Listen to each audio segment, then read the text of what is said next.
yung Viva One artists. Guys, palakpakan naman natin yun. I'm super excited. Malapit na yung ating new start ng ticket selling natin. Kaya guys, you know what to do, I'm sure. Di ba? Naka-ready na lahat tayo? Hindi pa? Hindi pa ready lahat? Darating tayo dyan. Sana marinig yan at ma-manifest mo sa universe. Okay. So, I think it's best to proceed with a question and answer. Again, maraming salamat sa presence po ng ating media friends na nandito ngayon. And this is going to be the much-awaited Q&A session. Members of the press, this is your opportunity to ask the cast and the direct about their experiences and insights into the series. For our present media friends, gentle reminder lamang po to please ask relevant questions only, of course. Strictly avoid sensitive personal questions. Please remain respectful to the cast and creators. Only series-related questions will be entertained. Take note, one question for each media person. Alright, guys, are you ready to get to know them more? Yes! Alright, I'm super... Ay, grabe naman yun. Okay, let's proceed. For our first media person, may I call on from Abante, Sir Jun Lalin.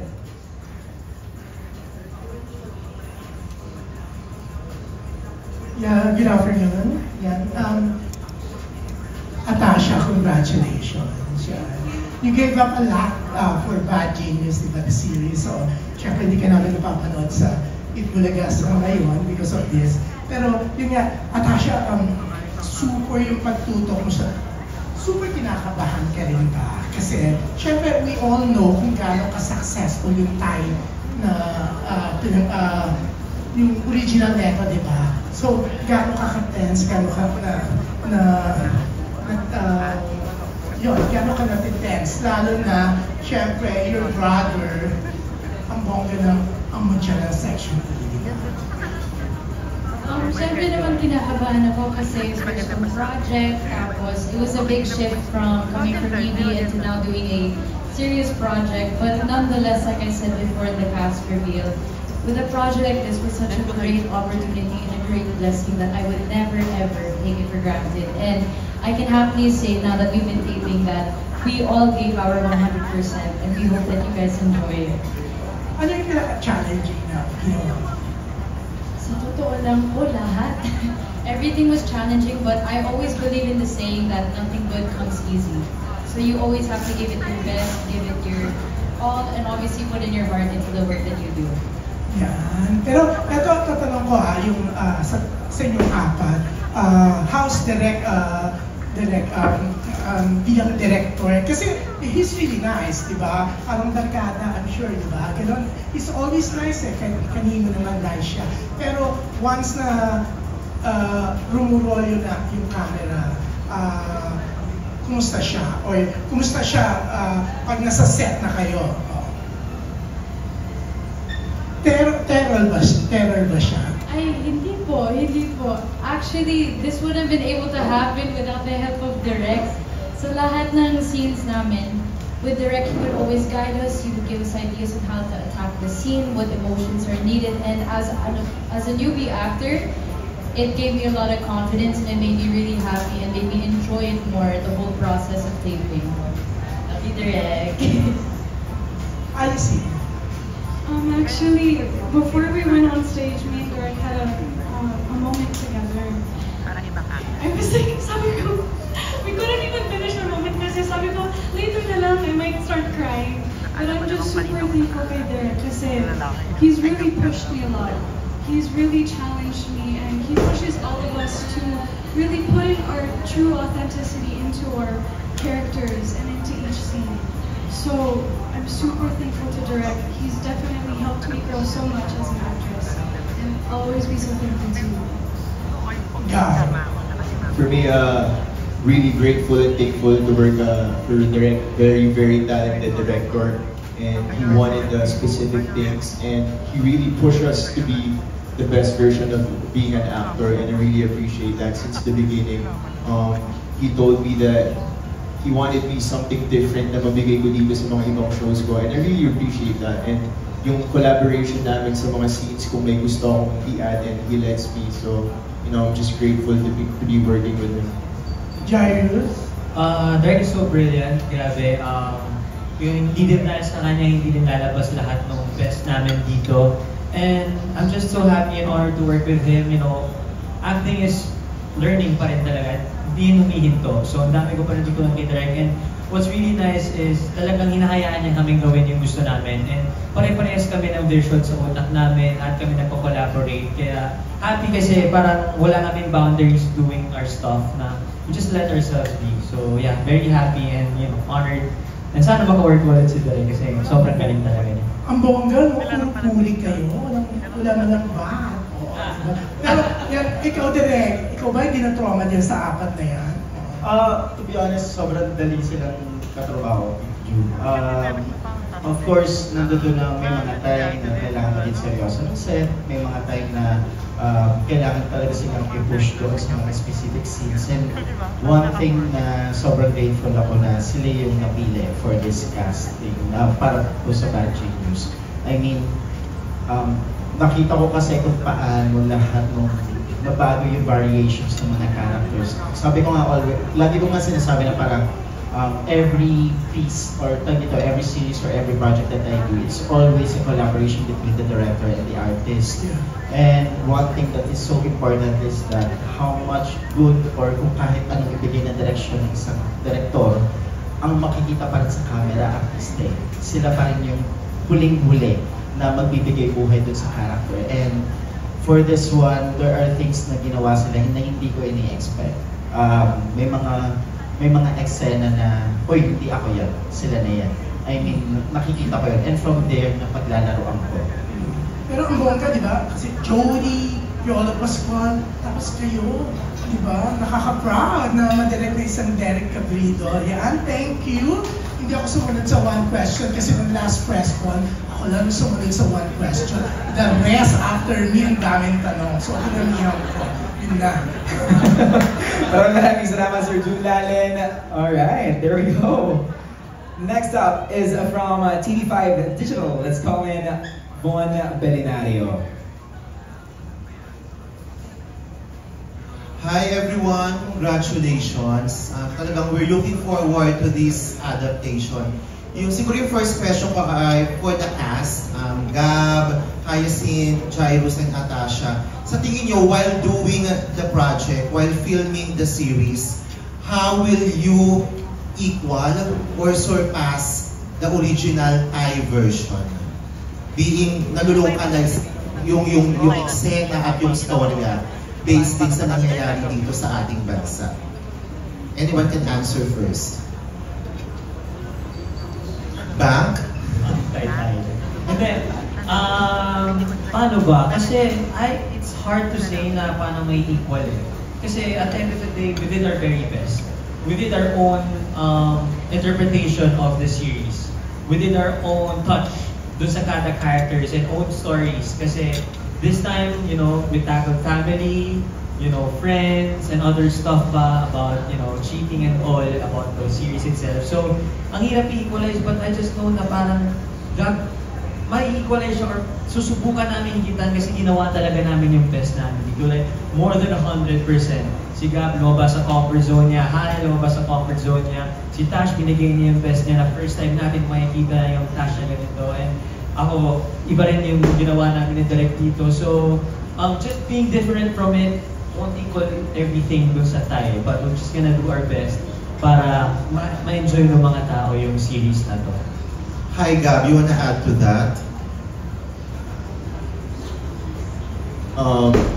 This series po kasi yung Begbo very edgy, yung scenes, parang hindi naman po copy-paste syempre, pero syempre we want it to be different din as well, more of Filipino touch, more on family, ano ba yung pinagdadaanan ng isang Pat. Syempre mayaman siya, di ba? Pero syempre deep inside, meron din siyang pinagdadaanan sa loving family niya, which is his dad. And also, yung mga iba't ibang characters, we have some issues, especially sa pagkakaibigan. And yeah, me and Derek talked about it. We don't want to be like, okay, ito ang mobility natin. We wanted to have a different version na Pat compared sa series sa movie. So, yun po. Hyacinth? And to add on to the Pinoy touch, you know, every culture deals with its own different issues, whether it's in terms of family or in school or in general as a society. So of course we shed more light into the difference into our Philippine culture. But then of course there are still some similarities being in both Asian cultures. Of course, Lynn herself, Atasha. Lahat naman nagsabi, pero adding on to what they all said, of course, we never, going into this project, we never had the mindset of how are we going to hit that mark as the other remakes. It was more of, let's just embrace the Pinoy culture of family, friendship, and how we go through struggles through our own morality choices. And I hope that that reflects here in Genius. And also, I think more importantly, we all gave our 100%. We gave our best, and we hope that you guys enjoy that. Pahabol ko lang for Direk, ang daming bata at kabataan na nanonood ng Viva One. And of course, Bad Genius is exploring the cheating scheme. Diba? Sabi nga sa series, bad moves, great moves, genius moves, bad choices. Sa tingin nyo, paano nyo siniguro na hindi ma-encourage ng series yung makakuha ng idea ng pag-cheat ang mga bata at mga estudyante na nanonood at manonood ng Bad Genius? Since nung sinimula naman na i-conceptualize yung buong material, one thing din na sinigurado namin is that hindi magkaroon ng wrong message yung buong series.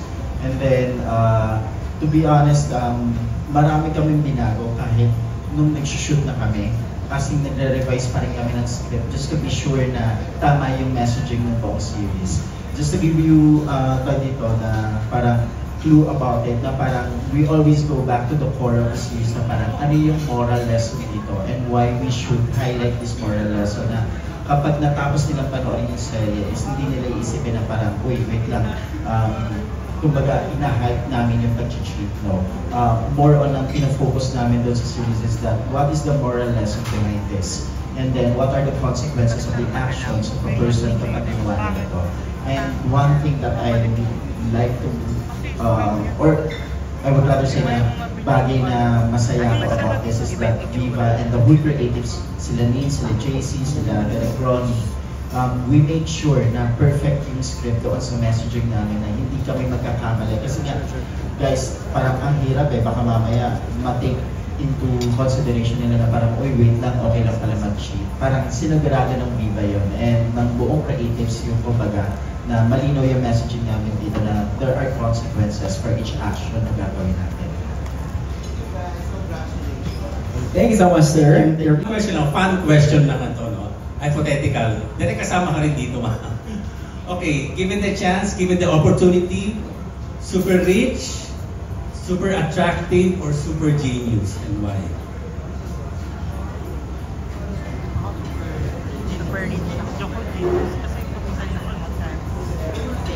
For me, super genius.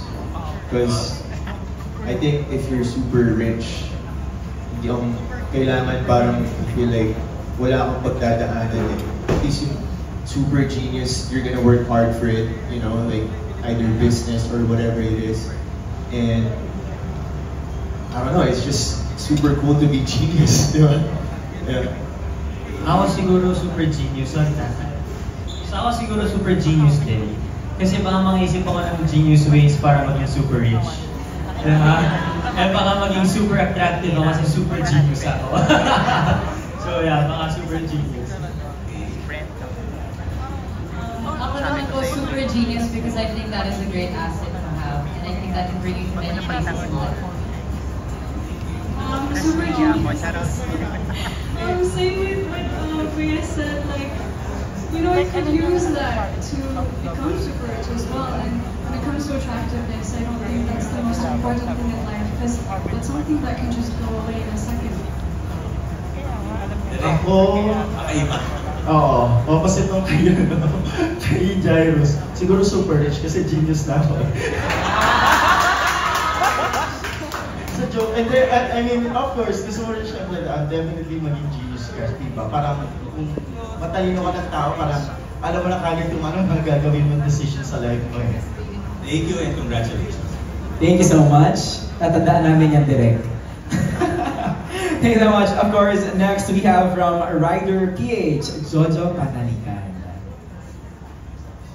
Hi, question ko kay Atasha. Atasha, paano mo sinanel ang inner angas mo? At saka, believe ka ba when people say, or ano yung thoughts mo when people say, ang Pilipino maabilidad? Does it come to you as something negative or something positive? Yung dalawang yun, please. Leading up to this project, once I received the news that okay, I'm going to be doing Bad Genius, we did a lot of workshop, especially with direct, a lot of meetings going back and forth, and I think I was able to channel my character because of everyone right beside me and also the production. This was all just one big team effort, and the reason why I can say confidently that I was able to do it was really because of them. It's far from who you really are. Yes. It's very, very far kasi yung personality ko po is very bubbly, very happy-go-lucky, just, you know. And yung second and last question ko, yung pag sinasabing ang Pilipino maabilidad, does it come to you as something negative or positive? Pwede po ulitin yun sa... Pag sinasabi nila ang Pilipino maabilidad, does it come to you as something as negative or positive? And why? Positive, because I think we can do anything we put our mind to. Thank you.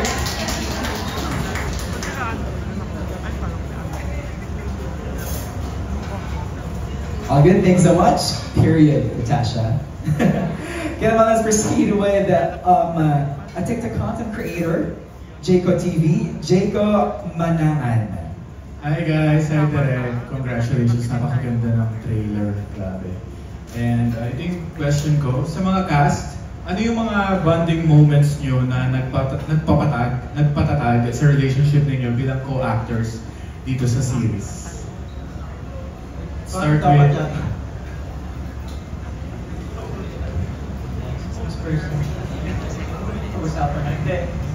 Madami, actually, just working together.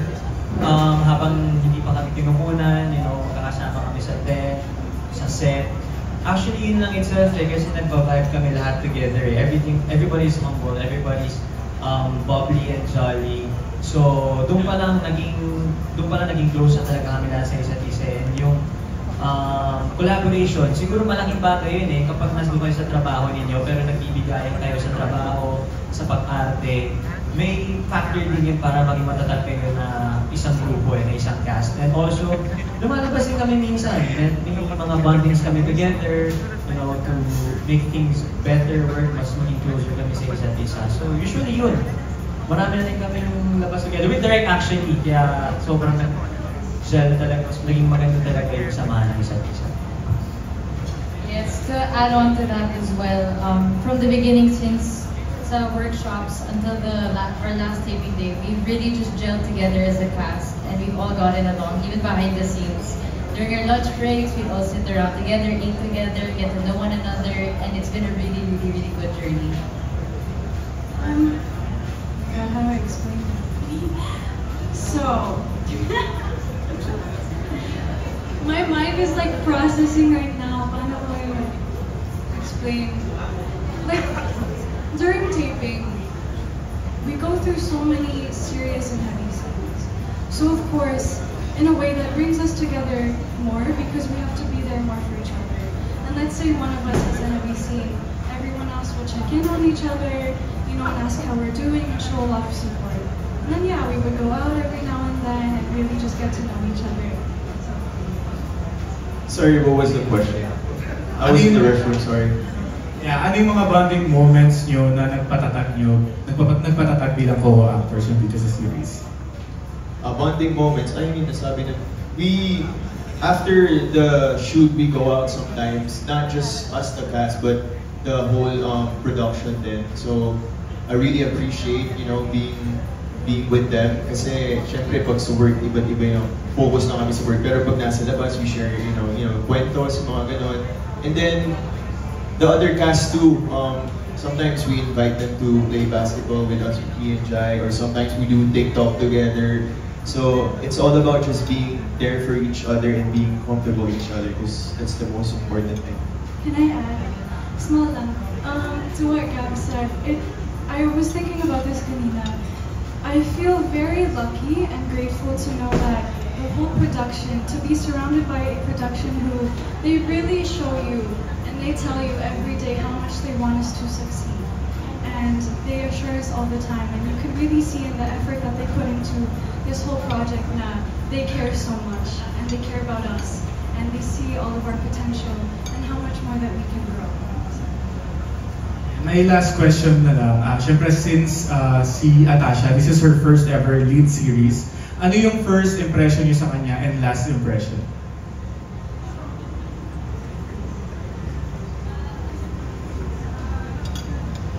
I met you and people talaga. But it was only super quick. Like we just said hi kasi you were really busy. But I guessed it at a game. Ano yung game? I can't remember the name. Pero we just said hi. But Tasha was super sweet and smiling, and I really felt such a warm energy from her. And then until the end, same thing. She's so chill. She's so cool. Very gentle. I think the first time I met her was sa workshop.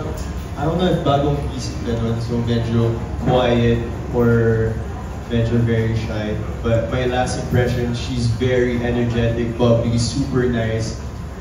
Siya yung energy ball namin sa taping eh. So, yeah. First impression, kasi nakita din kami nun sa workshop, so agad din dun eh. So parang medyo yung testing waters, pero parang at first naramdaman ko naman talaga yung warmth na parang magiging magaan siya ka-work. And then last impression, yeah, tama yung sinabi ni Gab, she's energy ball sa taping. Like lahat kami, sobrang medyo pababagsak na yung energy na, pero siya still tuloy-tuloy lang. And you know, she brings a lot of energy sa taping, so mas nagiging magaan lalo yung trabaho. And she's humble and she's easy to work with. Ako, malalaman ko kagad kapag nandiyan si Tash sa set. Yung tipo kapag tag dito, kahit hindi mo pa hinahanap, may direct, tapos nagtatakbuhan sila, tapos pag hindi sila nag-take, ang napapansin ko sa kanila, nagsasayaw sa TikTok. Or nagpipwentuhan sila, ha? Hindi ikaw. Parang ilang beses ko kayo nahuhuli eh. Ayun, tapos na at the same time. Pero kapag ano naman talaga, kapag during the scene na or tag dito mag-take na, ayan, sobrang seryoso sila. Pero kapag during break, makulit. Saka siyang dynamite girl ng set. At literal, kasi parang ilang araw yata yung shoot namin na ba, laging may dynamite na umiikot. Tapos nun, lahat kami kakain ng dynamite, kahit ang nalalat ng mga tao na sa dynamite. Kasi pag tinanong ka na, galit ka may cash. Parang hilig nyo magpakain ng dynamite sa set, gano'n. Sobrang kulit, kasi makulit, kasi kulit-kulit-kulit. Gano'n. Sobrang bubbly si set. So kahit mabigat na napapagaan niya, saka alam na kagad pagtunto pa ng 7 AM to 7:30 AM pag nandiyan na si Tash. May ingay set. Boses mo kagad yung naririnig niya. Kaya, nandiyan na si Tash. Can you say about Thank you. Maraming salamat. Ayan, tama naman. Makulit talaga ako. Pero nonetheless, I was only makulit because you guys made me super, super comfortable to be myself. And I can't thank you guys enough for that. Thank you. Congratulations, we're looking forward to the series. Thank you so much. Dynamite girl. If you could give hi Atasha, hi to your mom and dad. If you could give your series a tagline, what would it be? Parang siguro something like good at being bad, you know, or bad decisions make good stories, something like that. What tagline would you give it?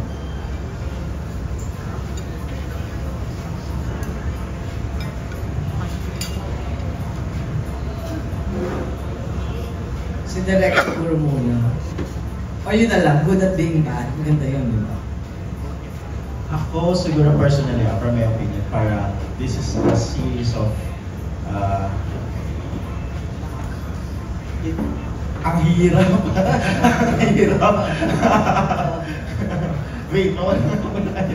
I mean,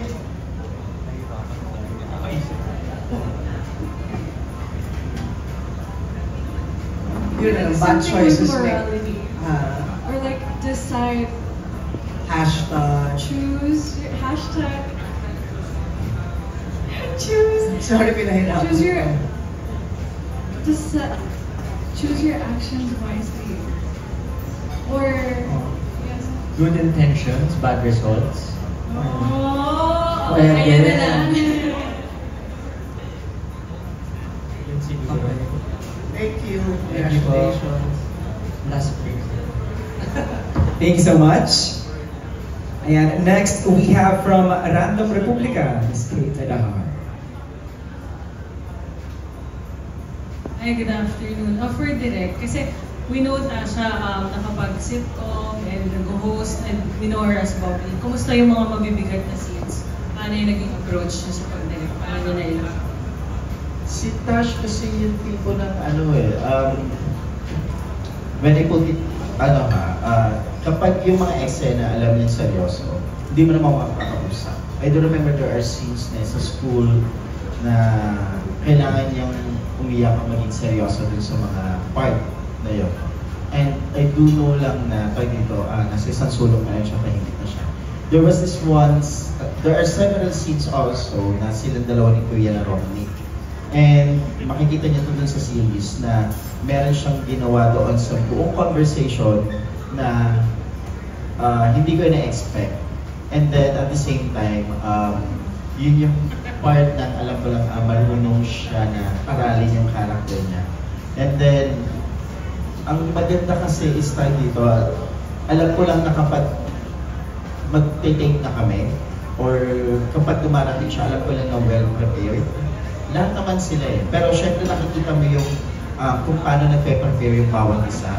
And yung kay Tash, nakita ko kung paano niya i-prepare yung eksena. Kasi pag minsan nakikita ko yung script niya eh. Yung tipong, uy, wala nang space. So alam ko lang na well-prepared siya dito sa buong series. Alam ko lang na inaral niya. To the point nga na minsan, di ba tinatanong ko na parang, I think may na-mentor ka papa ko, di ba, sa ni mami, no? Parang may ganun aspect eh. Hindi ko alam kung nag-workshop sila as a family or what, you know. Pero yun, alam ko lang na prepared siya. Tama naman yung sinasabi ni Direk, pero coming into the set, of course, makulit naman ako during the breaks, pero when it's time to work, it's time to work. And because I was with Direk, my first time, syempre naman kinakabahan ako, pero Direk spoke to me and gave me advice from the first day of taping, and I was able to take that advice until the very end, which really, really helps. Thank you. Alright, thanks so much. Next, we have from Cinehub, Mika Geronimo. Hello, we really enjoyed that trailer, by the way. Sobrang angas nga, like everyone said. So, so my question is, for the cast, we've seen you all do a variety of genres, pero mostly, di ba, romance, comedy, drama. How does it feel na in this series, mas thriller naman yung atake nyo? How did you prepare for that sort of tone?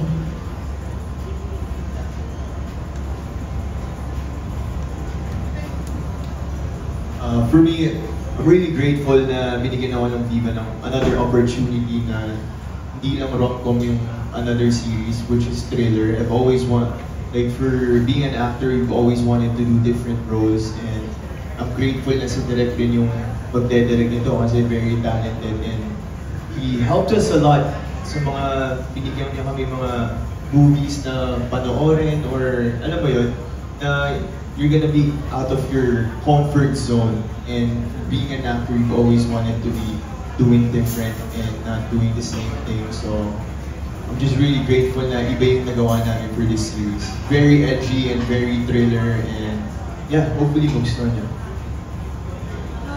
Same thing with what Gab said, and definitely at first it felt like a jump, you know, because I mostly just did romance and comedy. And there's a difference with that, because there you have to think about things like comedic timing and, you know, just little things like that. And here it's a lot more, as Dirk said, it's more serious. So we really had to focus on that.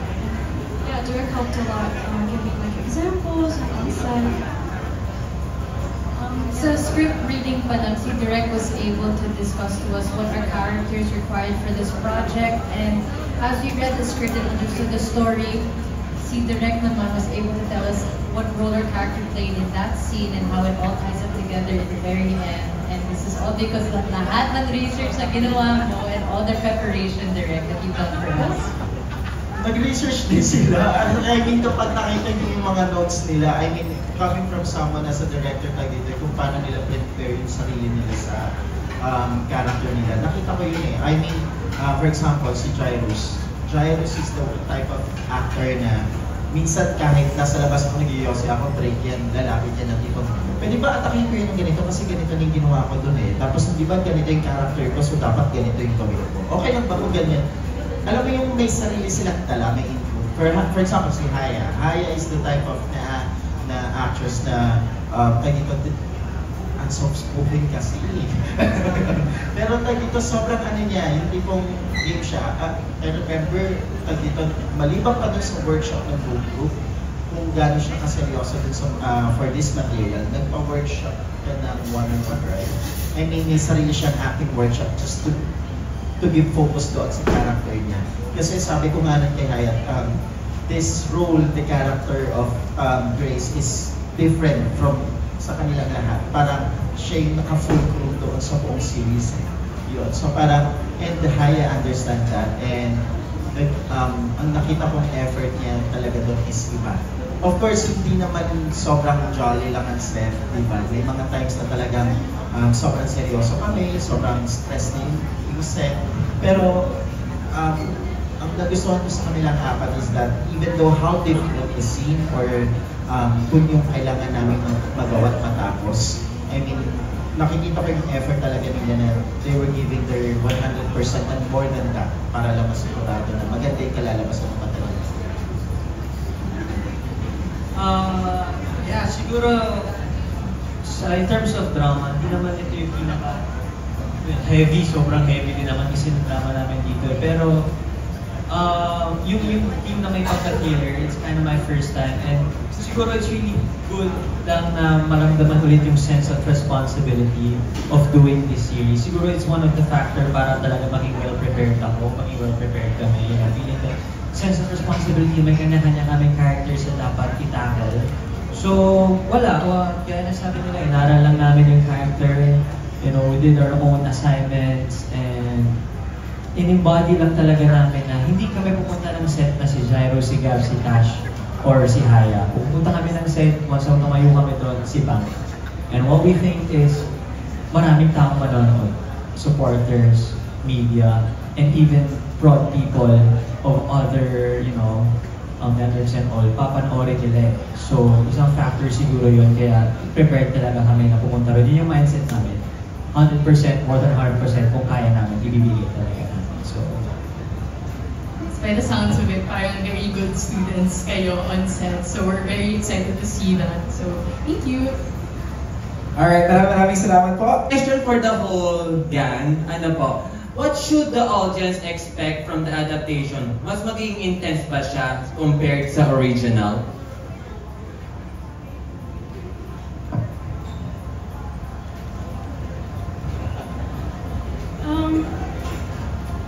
Would it be more intense than the original? I would say the original was intense. We definitely, I don't want to compare, it's more of just like, we tackle the intensity in a different way. That's all I can say. Siguro in terms of intensity, hindi lang siya maglalaro dun sa adaptation itself na yung cheating, lahat ng schemes. Yung intent mo, magdadagdag dun sa intensity is yung kanya-kanyang family stories ng bawat isa. Drama ni Pat with his father, with Haya, sa father niya, also with Tash, sa family niya, and sa akin din, sa amin ni Miss Irma.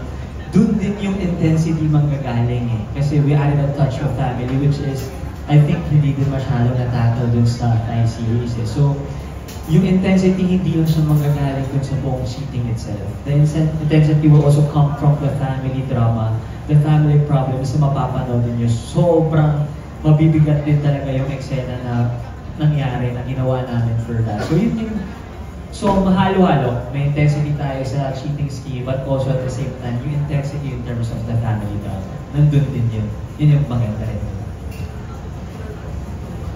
And to add on that, syempre meron a touch of Derek Derek and Derek Vigo shot. Syempre yung mga shots nila kakaiba, coming from Malyari, di ba? One of my favorites, Clarita. So may pagka dark side rin yung Bad Genius. Yes, I think that this project has its own kind of intensity, just like the other adaptations. Ako, yes, iba yung intensity nito. I mean, I'm so proud for this material kasi we were able to add things na alam ko na wala dun sa original. Kumbaga, from creative pa lang, from the development of the material na sinusulat pa lang yung script, we made sure na kapag pinanood na ng audience, ng viewers, is that masasabi nila at maganda siya.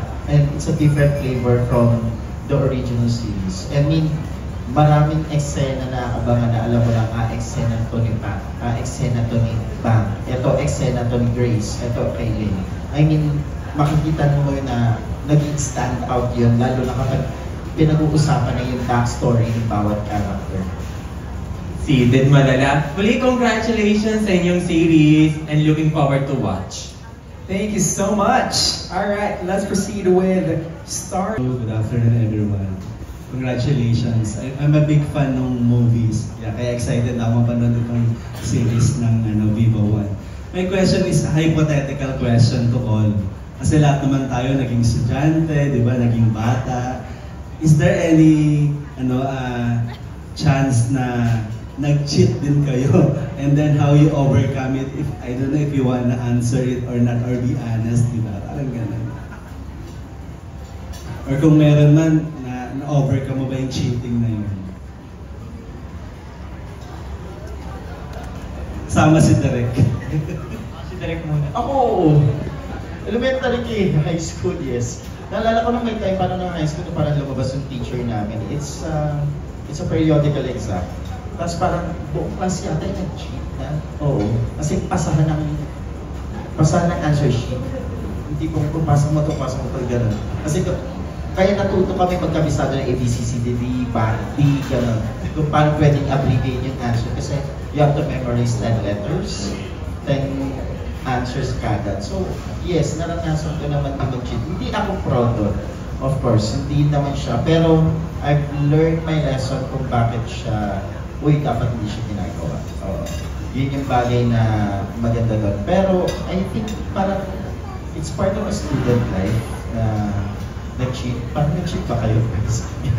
Yun, di ba? Ako naman po, looking back, parang wala. Kasi growing up, I was a very nerdy kid, was very strict sa school ko, very tedious sa studies, at sa activities. So, wala. Ito yung question na hindi lang sa school, even dun sa luwa, little things na bupit, parang gano'n, or may mga bagay na sukle, parang gano'n. Not just on the school, parang gano'n, para may idea rin. Kung hindi naman sa school, siguro po sa games, mahilig din ako mag-video games. So, noon I would Google the cheat codes, kung paano. Pero hanggang doon lang. Ako same. Dati sa PSP, nung bata pa ako, uso dati yung GTA sa PSP, di ba? So may mga cheat codes yan. Yun lang naman. Kasi if sa school naman, parang you're trying to find shortcut ways, pero not to the point na you do cheating from it. Minsan, hindi mo nababasahin yung buong lesson. Hanapin mo na yung mismong sagot di ba? Pero hindi mo siya syempre gagamitin sa actual exam. Or you find shortcut ways lang para mapabilis lang yung pag-aaral mo. Pero yun, in other ways siguro yung sa PSP nga, tama, sa games.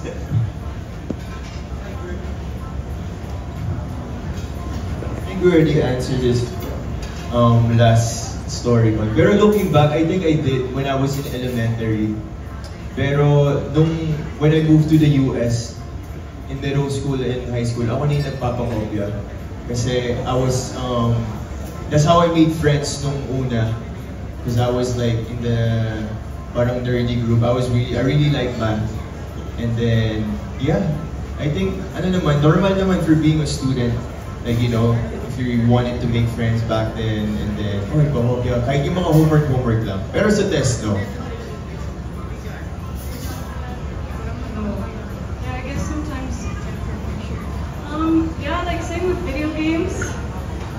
Sometimes, okay though, I make effort, okay? I will make an effort, I will try as much as I can. But when it comes to like an hour or hours later and I just cannot figure it out, sometimes I'll look it up online. I give a walkthrough, I play the walkthrough sa YouTube. Thank you. Last na kay Derek, follow up ko lang po. Derek, kasi yung movie is parang just 1 hour and less than 2 hours, di ba? And this is series. Kumbaga, paano nyo po pinahaba yung story, di ba? At paano nyo naipasok yung mga Filipino tradition dito para mas maging interesting sa mga Filipino viewers? Malaking factor kasi di ba sa atin as a viewers is that tayo pag nanood is that mas gusto natin makilala yung character, yung backstory niya, the family, the people behind the character, di ba? Kumbaga, mga tao nakapaligid kay Lynn, kay Bang, kay Pan. So, we made sure nung ginawa namin itong series, nung pinumpisahan pa lang na talagang inaral namin na dito na mapakita lahat ng side nila na parang kaya pala ganun yung character ni Lynn kasi may ganitong aspect or yung character ni Bang, bakit siya ganito kapursige. Of course, we know that sa movie na it's because na para matulungan yung person. Pero what's the story behind that? Bakit niya pinupush yung sarili niya? Ano bang issue yung meron or pinagdadaanan ng problema ng tao doon sa pamilya? And yun yung maganda doon parang mas na-explore namin na kung para kasi syempre kapag pelikula we only have 2 hours or more than an hour para ipakita lahat. Ito, we were given na time na parang ma-explore lahat ng kumbaga lahat ng aspeto ng buhay ng bawat characters. And doon namin na-inject yung mga Filipino cultures and traditions and at the same time na yung personality nila makita. Kaya for me, buong buo yung series maganda siya in a way kasi nakilala namin ng staff, kumbaga ng artista ng buong makikilala ninyo as a viewers yung bawat character and what makes bad genius, what makes good decisions or good moves nila na naging ganito yung epekto. Thank you, Derek. Congratulations. Looking forward to that series. Thank you so much. All right. Yeah, good afternoon. Question ko sa cast. Doon sa role ninyo, sa character niyo sa Bad Genius, somehow ba may nakikita kayo sa totoong buhay niyo na in a way relatable or you see yourself na ay ganito rin? And what's that? Feeling ko po na-relate ko sa character ko dahil sa observation skills niya and she's always thinking every single time of the day, throughout the day, tapos strategic planner siya din po. So the guys, my high school experiences, I was very observant, very strategical thinking in terms of working smart and still working hard. In my own way, I feel like the way that I can relate to my character is how much she cares about her loved ones and her friends, and how much she cares about making them comfortable and happy. Siguro si Bang kasi may paninindigan talaga siya. And kapag nandun na siya sa part na pinag-usapan niya sa pag-aaral, sobrang seryoso na siya. Ginakuha talaga yung best niya. And sobrang parang family-oriented, sobrang family person si Bang. So siguro doon ako nakaka-relate kasi kapag nasa trabaho na kami, seryoso na rin, nandun na rin kami sa punto na parang okay, focus muna tayo sa trabaho. And also sa family, syempre, I always see to it na meron akong oras sa family ko and I always put my family as a priority first. Same as Bang. So, okay. Ikaw. For me, siguro yung his Bad always wanted what he really wants. So hindi siya mapahali kung hindi niya makuha. So he has this eager na he always want to try everything para makuha yung gusto niya. So yeah, I think kind of relate to that. Okay. Okay, another question. For Atasha kasi like sa Itbulaga, parang ang pinapakita mo doon yung jolly side mo, somehow parang pwedeng natin na, ay pwedeng maging komedyante kung tiyatas na. Pero dito naman sa Bad Genius, I think it's, although it's still a youth-oriented, pero more serious yung atake. So, would you say na eventually, mas gusto mo makilala bilang seryosong actress or paano? Para sa akin po, I think I want to try all types of acting. I want to continue to develop my craft, and I'm enjoying the process of being an actor, and I'm having so much fun throughout this whole experience, learning so much. So, in terms of roles na masyadong serious or light, of course, I'm super game to do it. Basta I give my 100%. Yan po, bro. Sinabi ko yan dati. Hanggang ngayon, I will always give my 100% best. Okay, thank you. Last question naman na, so pahirit na lang lang. Siyempre, we all know na, sa inyo na ako ito, siyempre, we all know na yung Muntianan section ni ay talaga namang naging phenomenal, di ba? May pressure ba sa inyong lahat to top it or mapantayan man lang? Wala naman pong pressure kasi this show is also different from Mutya and vice versa. But the things, both shows are both from Viva, pero all of the actors, even sa Mutya, even dito po sa Bad Genius, even sa Uni-series, we always give our best. And we have no comparison or no expectation of what the result would be. Basta yung expectation is that we always bring our best the day of work, day of taping, and whatever day. Yeah, siguro same with Dash, no? Parang we're working under one roof. At the end of the day, we all work as a team. Parang may AMSE, may Univercada, may Bad Genius. At the end of the day, ang goal lang naman namin mapasaya yung mga viewers natin. Ang goal natin mapalakas ang Viva One para sa lahat din. Sa mga tao sa likod ng camera, sa ad-prom people natin. And syempre sa amin, parang hindi rin kami tuloy-tuloy lang yung mga series na ginagawa namin, diba? So at the end of the day, magkakakampi kami dito. And it's really hard to compare each other kasi magkakaiba talaga yung atake ng bawat isa eh. We're on the mature, edgy side.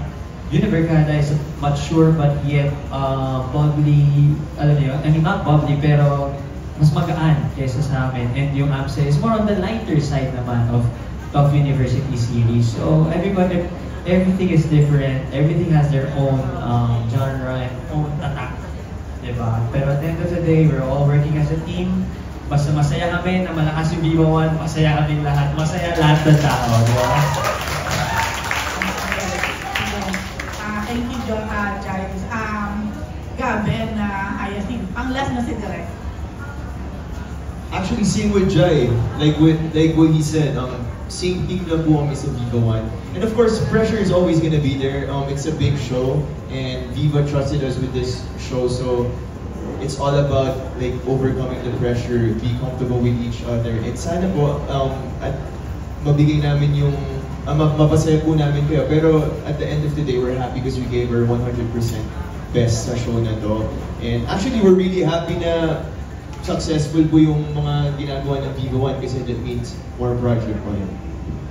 Yes, the beautiful thing is that every show is about something, it has something different. It provides, it offers something new, something different, something unique. And it's fun because, you know, it makes everyone happy, and if someone's feeling Thriller, they'll watch Thriller. If they want to feel like happy, sad, we can, you know, go into other shows. Every show has a different story and has a different message. Thank you. Direk. Parang baliktad yata pa sa akin. Para, yes, of course, for me, may pressure din. I mean, may pressure in a way that, because this is an adaptation eh. I mean, ilang beses na nilabas, marami ng variations yung buong material. So parang, how can we make it something new and then something na panonoorin? Kasi alam na naman ng tao what's the story of Bad Genius. From the movie to the series, everybody knows what will happen, di ba? So paano natin ito babaguhin? I mean, I'm pretty sure yung pressure hindi lang sa akin. I mean, the whole staff, kumbaga lahat, from the production design, the costume design, I mean, we even study all the color palettes na dapat namin gamitin, all the colors and all the materials para masabi namin, okay, iba to, iba yung lalabas dito. Even the lighting, the DOP, and then kumbaga the whole, kahit the light producers, I mean the creatives, nandun yung pressure to meet na what are the expectations. Kasi malaki siyang material eh. I mean, lahat ng tao na manonood nito, it's either napanood yung movie or the series, or may certain expectations that you have to meet. So paano natin tatapatan yun? What can we do? What can we offer new? Anong bago dito? Ano yung nabigay ng ibang series na hindi nila naibigay? Then maybe we could concentrate on that. So lahat ng factors na yan we consider. So with some pressure, I mean, it's a good thing na may pressure sa amin. I mean, for me, ako personally na may pressure sa akin kasi kung hindi ka na-pressure doon sa isang material, baka nagiging lax ka na doon sa pagtrabaho, di ba? So yun. Direk, may binago din kayo sa kwento.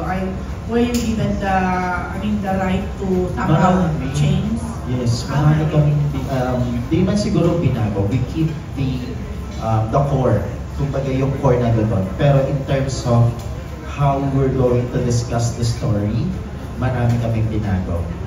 We keep, of course, nandun kumbaga yung school life nila, nandun kung paano nag-intensify. Pero in terms of intensity, we make sure na napagod sila. No, hindi. I mean, na talaga makikita mo dun sa buong material na papalapit ang finale ng series. This is no longer a school cheating. Gagana na yung buong series. At some point, there is, hindi ko pwedeng sabihin basta may mangyayari doon sa buong serye na magiging siya yung fulcrum ng lahat ng iik na. Hindi na kami si John Ray. We're, diba, gagampanan nila yung life and dito yung roles out the school and how the cheating become sobrang laki at kung paano ma-affectan yung personal life nila. Thank you. Actually, base sa trailer, congratulations na sa inyo. Alright, there